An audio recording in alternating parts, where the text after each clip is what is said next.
Hello, hello. Good afternoon. Sobrang init-init ang araw. Hello everyone. Meron ako ibabalita sa inyo. Siguro matutuwa yung may pera. Ito na. I-announce ko sa inyo yung businesswoman. Mahilig sa negosyo. Babalita ko sa inyo. Magkakaroon daw ang Mandaluyong City Hall na itong darating na December. Pero hindi ko na-clear kung totoo kasi yung kaibigan ko nagtatrabaho sa City Hall ay binangkit niya sa akin na baka daw gusto kong sobrang pawis ko. Gusto ko daw magtrabaho. Ay magkukuha ng pwesto pala. Kaya sabi ko tingnan ko kasi baka mahal kasi nung 2018 yata 2017 na kumuha ako doon tapos 40 ang ano nila, siyempre sisimbolon mo maging 50.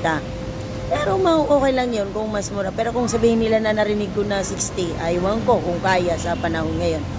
Kaya pag nagka-ganon, kailangan malaki ang puhunan mo dahil yung bibili mo ng stock para kailangan may stock ka. Kasi kung malapit ang December, nauubos ang mga stock kasi hindi naman ikaw ang nagtitinda sa daming tao sa buong mundo na mamimili, di ba? Kaya kailangan may stock ka.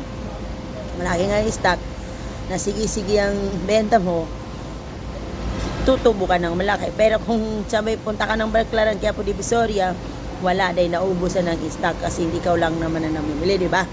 Kung gusto nyo, ina-announce ko sa inyo na ano ba dito? Pumunta ka sa City Hall, i-clear nyo, di ba?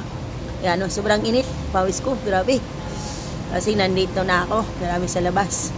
Ayan, kaya guys, pinabalita ko sa inyo kung gusto niyo.